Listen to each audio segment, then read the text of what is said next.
નમસ્તે વિદ્યાર્થી મિત્રો, હું છું હિતેશ જાદવ। મારી યુટ્યુબ ચેનલ એજે નોલેજ પર ફરી એકવાર આપ સૌનું સ્વાગત છે। વિદ્યાર્થી મિત્રો, ધોરણ 10 વિષય ગણિત બેઝિક ગણિતમાં બોર્ડની પરીક્ષામાં ગુણભાર પ્રમાણે આપણે દરેક પ્રકરણનું પુનરાવર્તન કરીશું। જેમાં આજે આપણે સૌપ્રથમ ભાગ 1માં પ્રકરણ 1 વાસ્તવિક સંખ્યાઓ કે જે બોર્ડની પરીક્ષામાં ભારાંક તરીકે 2 ગુણમાં પૂછાય છે, જેમાં 1 ગુણની ખાલી જગ્યા અને 1 ગુણનો ખરા ખોટા આ રીતે 2 ગુણના ભારાંકના પ્રશ્નો તમને પૂછાય છે। તો આપણે આજે આ ભાગમાં ખાલી જગ્યાના પ્રશ્નોની સમજૂતી મેળવીશું, ત્યારબાદ બીજા ભાગમાં આપણે ખરા ખોટાના પ્રશ્નોની સમજૂતી મેળવીશું। તો શરૂ કરીએ। સૌપ્રથમ પહેલો પ્રશ્ન, P1 અને P2 ભિન્ન અવિભાજ્ય પૂર્ણાંક હોય તો એનો ગુસા ખાલી જગ્યા છે। તો મિત્રો, અહીંયા અગત્યનો એક પોઈન્ટ યાદ રાખશો કે જ્યારે પણ અવિભાજ્ય પૂર્ણાંક આપેલા હોય તો એનો ગુસા હંમેશા 1 થાય છે। કોઈ પણ અવિભાજ્ય પૂર્ણાંક તેનો જો ગુસા શોધવાની વાત હોય તો એનો ગુસાનો જવાબ આવે છે 1, અને જો લસા શોધવા કહે તો એ બંનેના ગુણાકાર જેટલો થાય। એટલે જો P1 અને P2 અવિભાજ્ય પૂર્ણાંક હોય અને આપણને લસા શોધવા કહે તો એનો જવાબ આવશે P1 ગુણ્યા P2। અહીં ગુસા શોધવા કીધેલો છે તો એનો જવાબ આવશે 1। સવાલ નંબર 2, ગુસા 17,20 બરાબર ખાલી જગ્યા। અહીં 2 સંખ્યા આપેલી છે 17 અને 20। તે પૈકી તમે અહીં સ્પષ્ટ જોઈ શકો 17 એ અવિભાજ્ય સંખ્યા છે, 20 વિભાજ્ય છે, પરંતુ 17 અવિભાજ્ય છે। જો એક સંખ્યા વિભાજ્ય અને એક સંખ્યા અવિભાજ્ય હોય તો પણ તેનો ગુસા હંમેશા 1 આવે છે। જો બંને સંખ્યા અવિભાજ્ય હોય તો એનો ગુસા 1 આવે, અને જો એક સંખ્યા વિભાજ્ય અને બીજી સંખ્યા અવિભાજ્ય હોય તો પણ તેનો ગુસા 1 જ આવે છે। ત્રીજી ખાલી જગ્યા, નાનામાં નાની અવિભાજ્ય સંખ્યા અને નાનામાં નાની વિભાજ્ય સંખ્યાનો ગુસા આપણે શોધવાનો છે।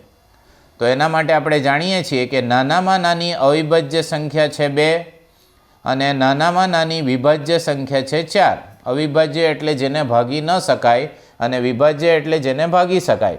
તો નાનામાં નાની અવિભાજ્ય સંખ્યા છે 2 અને નાનામાં નાની વિભાજ્ય સંખ્યા છે 4। એટલે આપણે અહીં 2 અને 4નો ગુસા શોધીશું, અને એ 2 અને 4નો ગુસા આવે છે 2। અને આપણે અવયવની રીતે સમજીએ। પહેલી સંખ્યા છે 2, તેના અવિભાજ્ય અવયવ થશે 2 ગુણ્યા 1, અને બીજી સંખ્યા છે 4, તેના અવિભાજ્ય અવયવ થશે 2 ગુણ્યા 2। બંને સંખ્યાના અવયવમાં સામાન્ય અવયવ તમે જોઈ શકો છો 2 છે, માટે આપણે કહી શકીએ કે આ 2 સંખ્યાનો ગુસા થાય છે 2। આમ નાનામાં નાની અવિભાજ્ય સંખ્યા અને નાનામાં નાની વિભાજ્ય સંખ્યાનો ગુસા આપણને મળે છે 2। ત્યારબાદ આગળ વધીશું।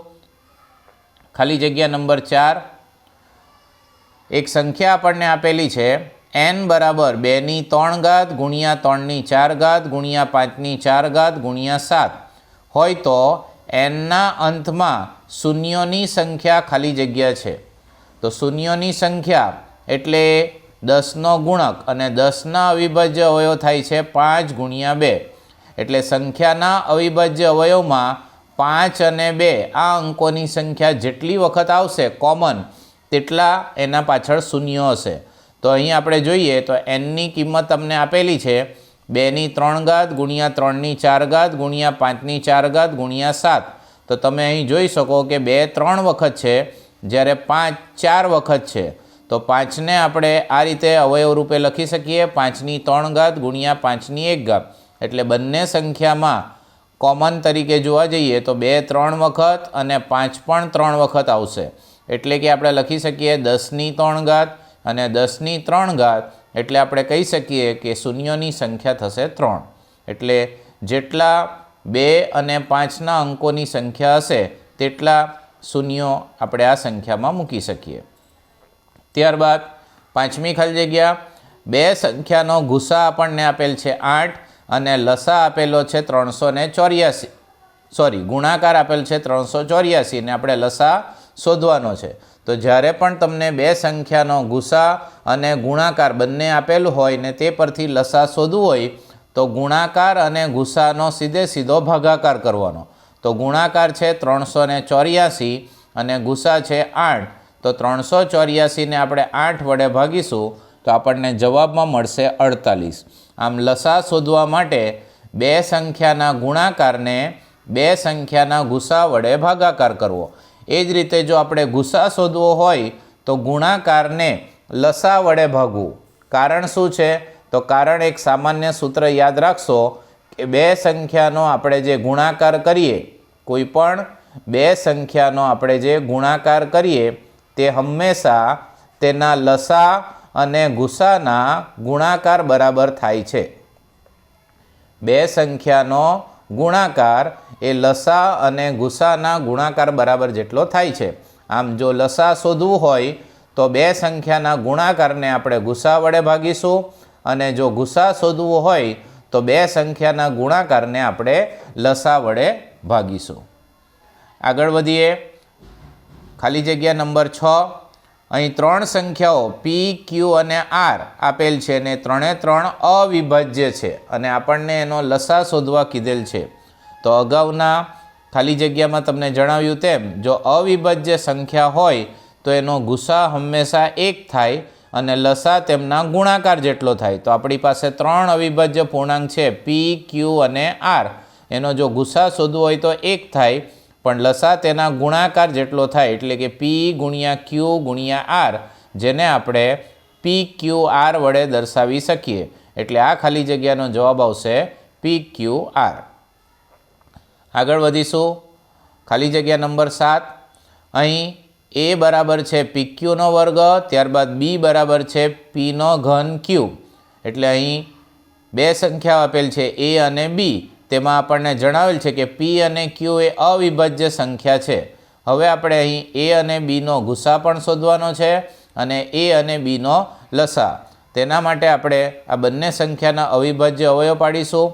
એ બરાબર આપણને આપેલ છે રકમ પી ક્યુનો વર્ગ.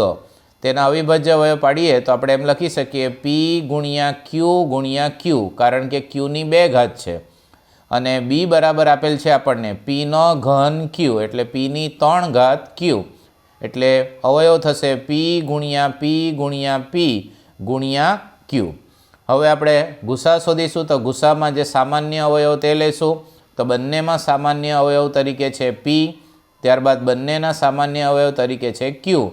એટલે ગુસા થશે પી ક્યુ. અને હવે લસામાં જે સામાન્ય અવયવ આવ્યા એટલે કે જે ગુસા આવ્યો તે તો આપણે લઈશું જ અને સાથે બાકી રહેલા અવયવ પણ લઈશું. તો બાકી રહેલા અવયવમાં છે ક્યુ, ત્યારબાદ બાકી રહેલા અવયવમાં છે પી ગુણ્યા પી એટલે પીનો વર્ગ. અને આ બધાનો આપણે ગુણાકાર કરીશું તો આપણને જવાબમાં મળશે પીનો ઘન ક્યુનો વર્ગ. આમ બે સંખ્યાઓ એ અને બીનો ગુસા થશે પી ક્યુ અને લસા થશે પીનો ઘન ક્યુનો વર્ગ. આ બાબતને આપણે બીજી રીતે સમજીએ. એ બરાબર છે પી ક્યુનો વર્ગ અને બી બરાબર છે પીનો ઘન ક્યુ. હવે આપણે એનો ગુસા શોધવો છે તો ગુસામાં સરખા અવયવમાં નાની ઘાતવાળા અવયવ લેવા.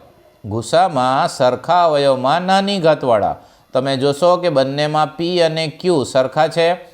પહેલી સંખ્યામાં પીની 1 ઘાત છે અને બીજી સંખ્યામાં પીની 3 ઘાત છે. તો નાની ઘાતવાળો અવયવ થશે પીની 1 ઘાત.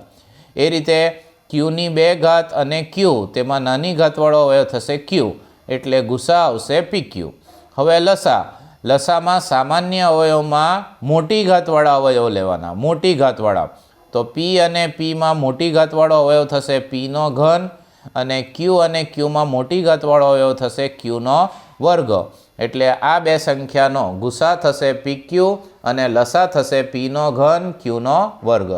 ગુસામાં સામાન્ય અવયવ એટલે સરખા અવયવમાં નાની ઘાતવાળા અવયવ લેવાના અને લસામાં સરખા અવયવમાં મોટી ઘાતવાળા અવયવ લેવાના. આગળ વધીએ. ખાલી જગ્યા નંબર 8. બે સંખ્યાનો ગુસા છે 33 અને લસા છે 264. અહીં બંને સંખ્યાના ગુસા અને લસા પહેલેથી આપેલ છે. ત્યારબાદ આપણને એક સંબંધ આપેલ છે કે પ્રથમ સંખ્યાને 2 વડે ભાગતા 33 મળે છે. પ્રથમ સંખ્યા એટલે પહેલી સંખ્યા. પહેલી સંખ્યાને જો આપણે 2 વડે ભાગીએ તો 33 મળે છે. એનો અર્થ આપણને પહેલી સંખ્યા સરળતાથી મળી જાય. 33 ગુણ્યા 2 બરાબર 66.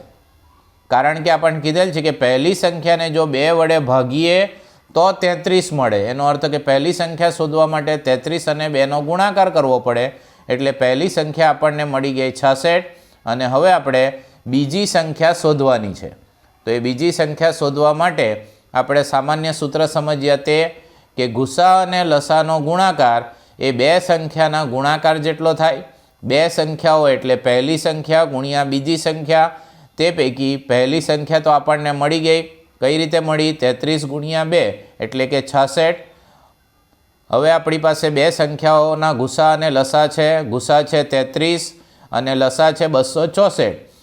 પહેલી સંખ્યા છે આપણી પાસે 66. તો હવે બીજી સંખ્યા શોધવા માટે 66ને આપણે ભાગાકારમાં લઈ જઈશું. એટલે કે 33 ગુણ્યા 264 અને ભાગાકારમાં આવશે 66. 33 દૂ થશે 66 અને 2 વડે 264ને ભાગીશું તો આપણને બીજી સંખ્યા તરીકે મળે છે 132. આગળ વધીએ. ખાલી જગ્યા નંબર 9. અહીં ગુસા 12,40 બરાબર આપેલ છે 40 વત્તા 4x. એમાં અજ્ઞાત xની કિંમત આપણે શોધવાની છે. અહીં તમને 2 સંખ્યાનો ગુસા એ 2 સંખ્યાઓ છે 12 અને 40 ને તેનો ગુસા આપેલો છે 40 વત્તા x, પણ એમાં x અજ્ઞાત છે. તો એ માટે આપણે પહેલાં 12 અને 40નો ગુસા શોધીશું.